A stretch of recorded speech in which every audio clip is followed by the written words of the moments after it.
law or any other discipline which present over here must have the calmness of the Pacific and desire of the Everest.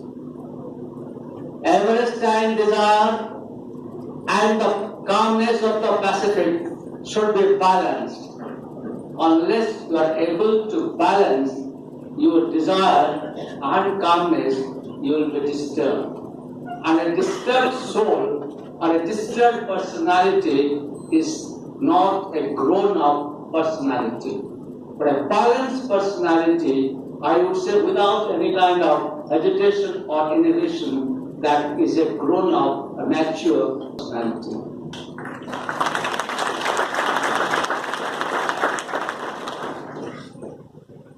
I'll give an example of a lawyer.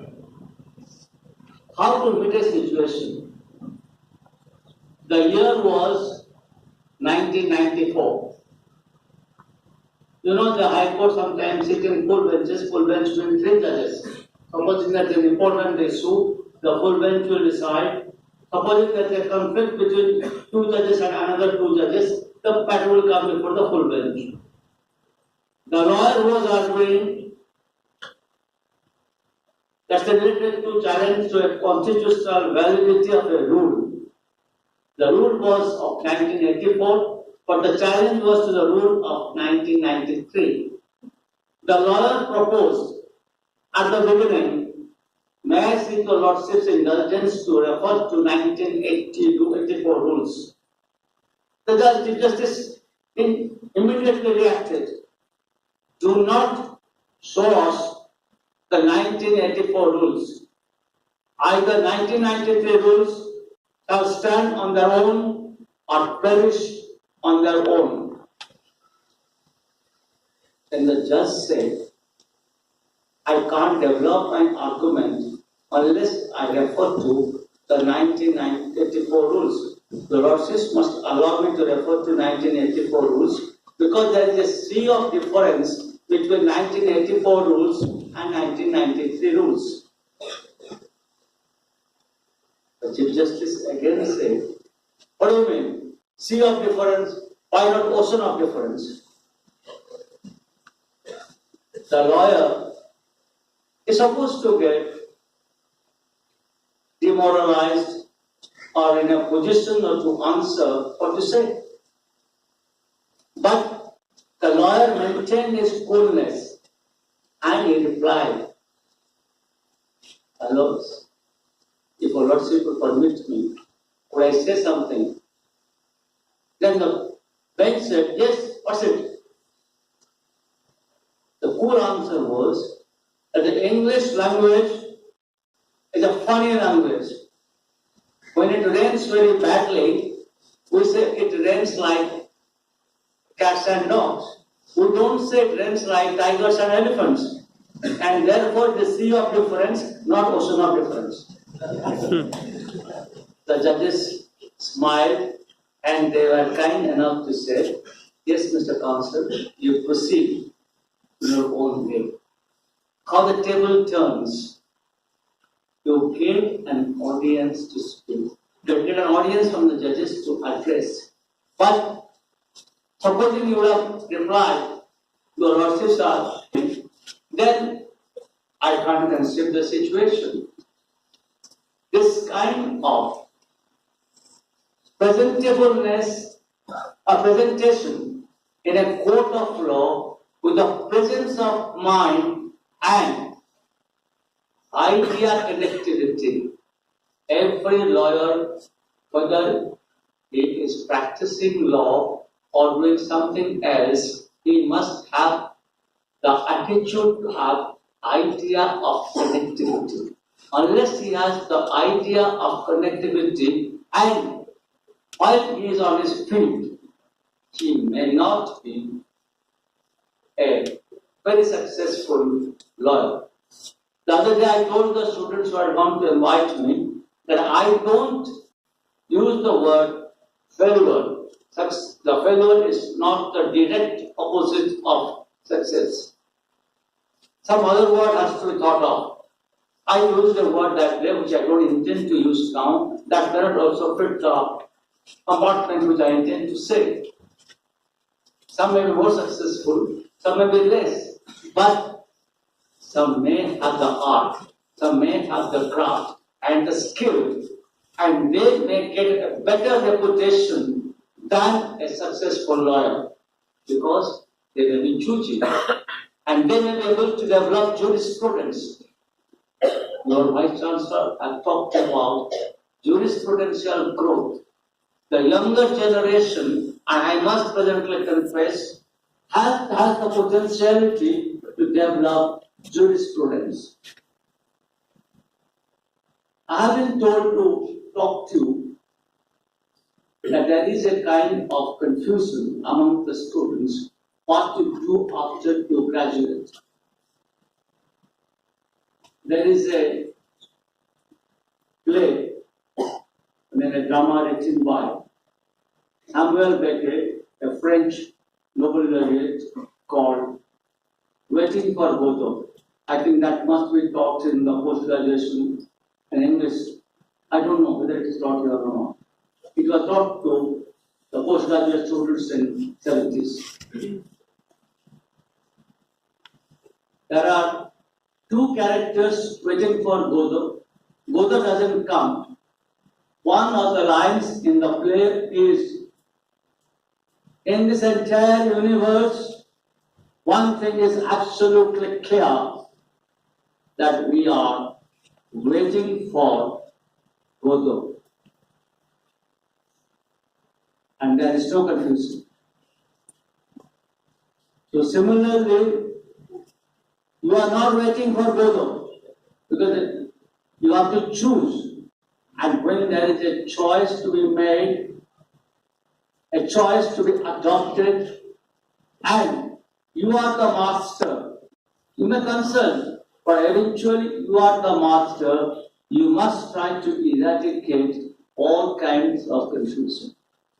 I'm not saying that you will not make efforts in manifold areas, like you may make an effort to get into litigation, and litigation would depend upon your hard work, your sobriety, your confidence, and also your acceptability. You must not prejudge yourself. Your acceptability, I mean the acceptability of your submission, your conduct, your behavior in a court of law. And whichever you work, you must emit that confidence. And when I use the word confidence, I must simultaneously say, you should not be overconfident. Overconfident kills a man's perception, but confidence develops a man's potentiality. And therefore, young people should develop that perception of confidence and not overconfidence. Here I give an example. I'm going to a college. I was talking about obeisance to rule of law. You must be knowing Socrates was asked to drink hemlock. His disciples, including Plato, told him, "Sir, you can escape." And he could have escaped. But Socrates said, the assembly has found me guilty, and that's the law of the land. They have commanded me to drink hemlock, and I will do so. And he did that and passed away. In the questionnaire session, which I accepted to answer, one of the students asked me, "Sir, then why did there was a kind of agitation, a different agitation when the salt law was imposed in 1930s. Now you must understand, here the comparison made by the querist, by the person who posed the question, was fundamentally wrong. What we logically call, if there will be a student of logic or professor of philosophy, that the middle term is not distributed. You see, 1930 we were ruled by a different kind of rulers, and therefore you don't have to obey that law. You could have gone on that agitation. There's no way to challenge. But supposing it is your elected government makes a law, you have a forum to challenge. And the Supreme Court of India, as per the Constitution, is the final arbiter of the Constitution. The provision is constitutional or not. And therefore the rule of law has to prevail. My purpose of giving this example is, if you compare two dissimilar things, you may likely to end up in trouble in life and also in the field of law.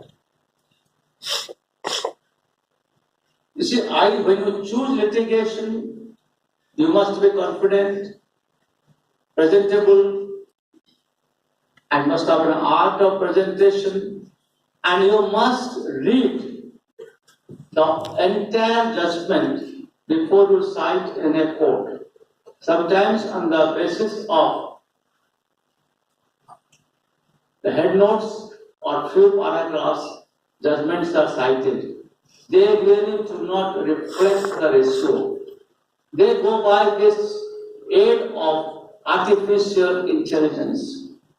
When you read the entire decision, you can apply your original intellect. So artificial intelligence and original intelligence, or artificial intelligence and original intellect, has to be combinedly used. There has to be an acceptable synthesis between the two if we intend to become a good lawyer. I hope I'm clear between this. Don't get into Manupatra, don't get into a particular side and this. No. Read the whole thing before you apply. Application of law is a great aptitude.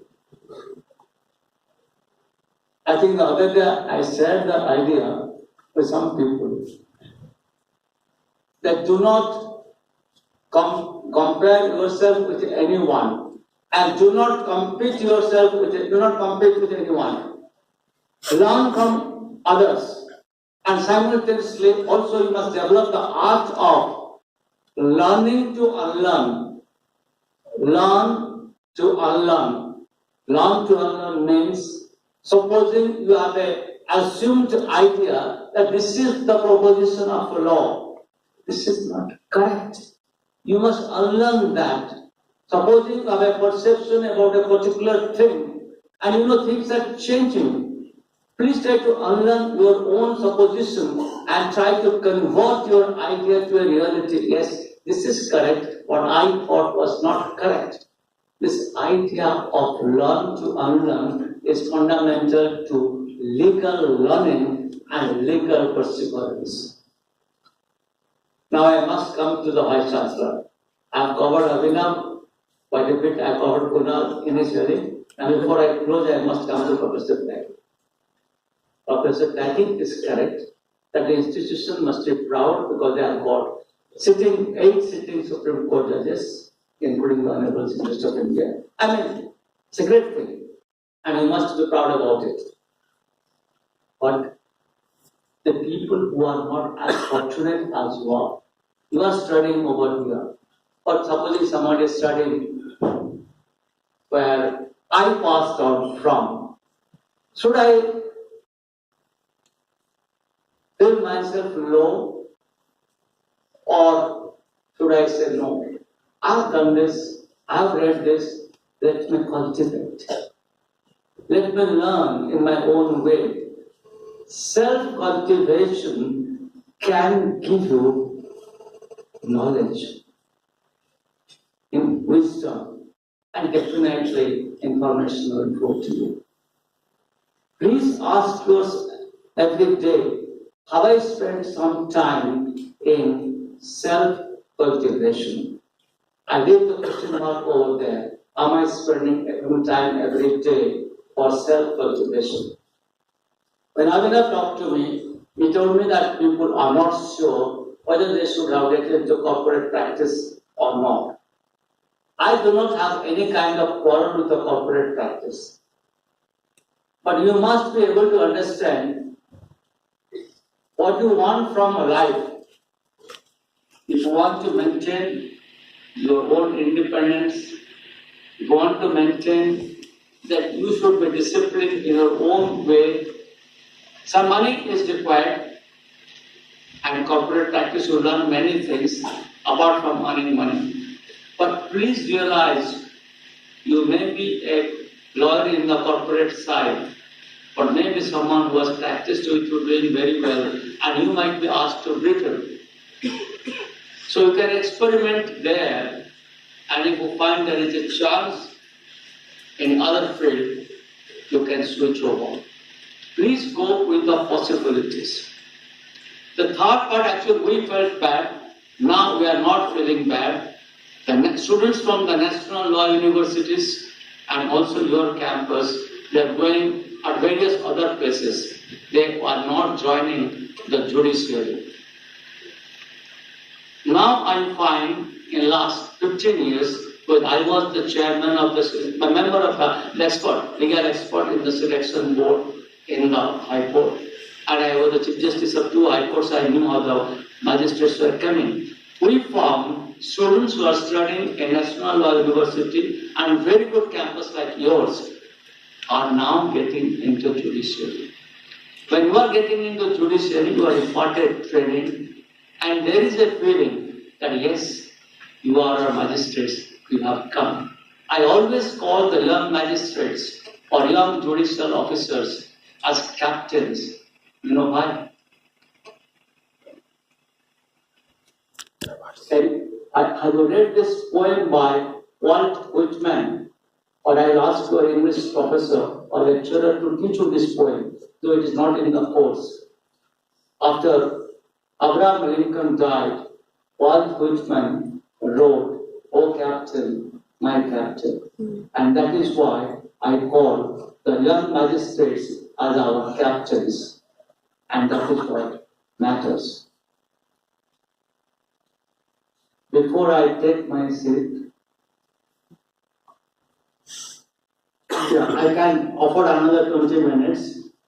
So I'll take few questions, and I request you,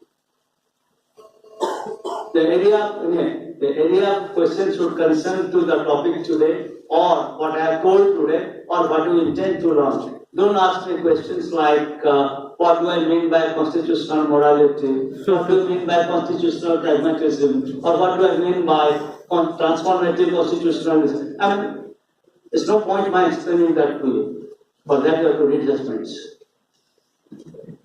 Now in this last 22 minutes, what I was shown? What I was shown? You have shown nothing except 2 things.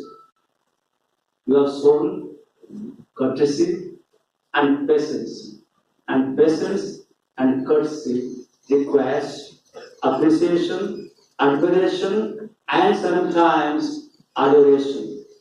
So I place my note of admiration for all of you for being patient, and this young boy being very patient and very eager.